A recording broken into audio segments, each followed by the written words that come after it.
This is a 2003 Chevy Impala with the 3.4 liter or 3400 sequential fuel injection engine. And we're going to change the water pump today as the water pump's leaking really bad. This procedure to change the water pump is the same on any of the 3.4s or the 3.1s, which are Impalas, Luminas, and almost any GM front wheel drive. It's going to be one of them engines. This particular water pump installation does not pertain to the 3800.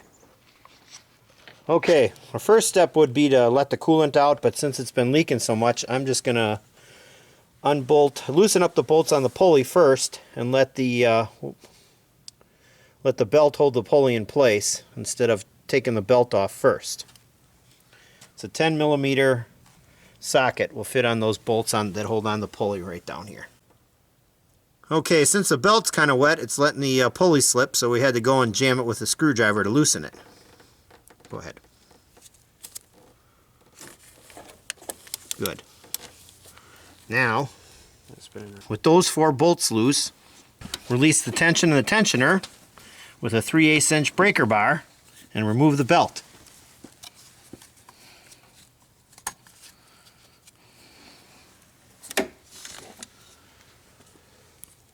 With that done, finish unbolting the pulley.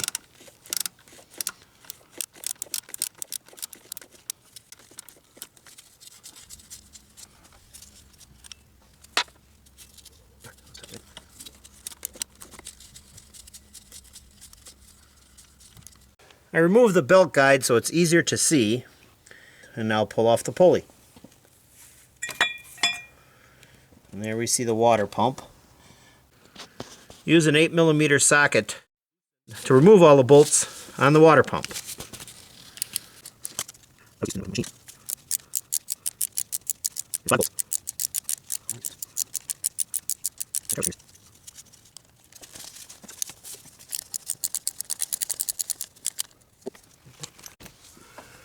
Okay, now we're going to pry the water pump. Whoa. You're right about the antifreeze. And we put a pan underneath, so hopefully we'll get most of it caught.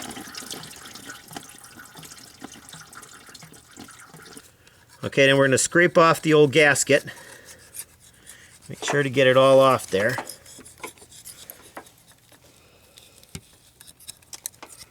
I need a light in here. There we go.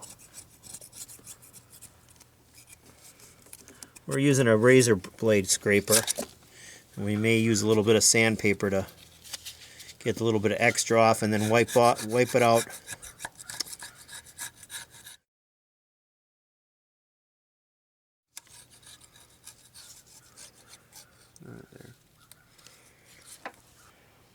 Okay, once the gasket's on, you put the gasket with sealer on each end. You got to put it in.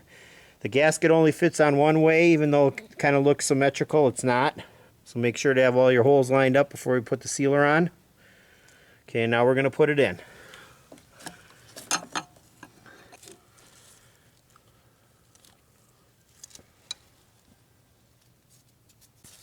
Get all your bolts started by hand, and I snug them down with a 8 millimeter ratchet, and then we're going to torque them to spec.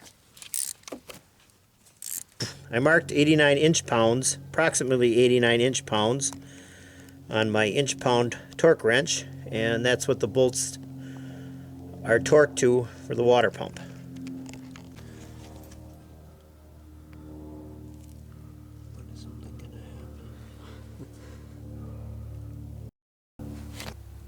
Keep pulling, nice and easy, and stop. The water pump is installed and it's torqued to 89 inch-pounds. Now we're going to install the pulley.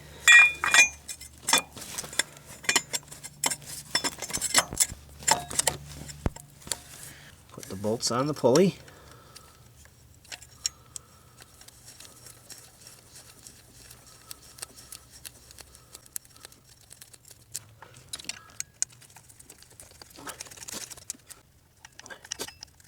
Come on. With all the bolts in, torque them to 18 foot-pounds. I'm using a click type torque wrench.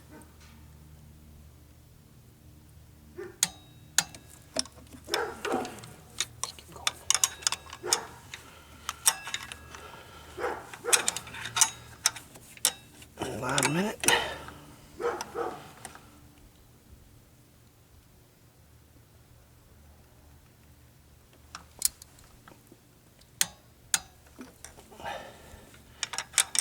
You do that to all four.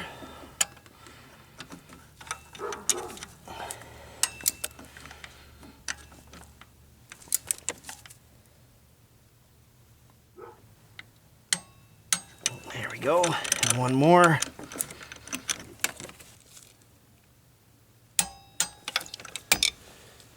Okay, with the pulley reinstalled, we reinstalled our belt.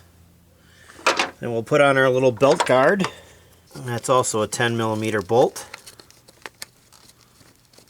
Refill the system. You put in 50-50 mix of antifreeze and water.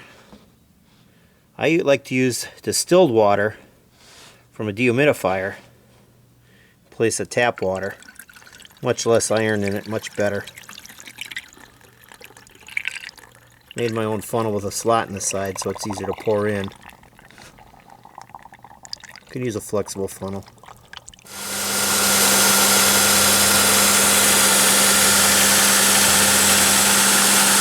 Okay, you're going to want to start it, let some of the coolant go down, and keep an eye on the coolant. Also fill the reservoir so that you have enough coolant in it. You want to check it in a couple of days. Always check it at room temperature. Do never open the radiator hot. And thanks for watching my video on how to change a water pump in a 3400 GM engine.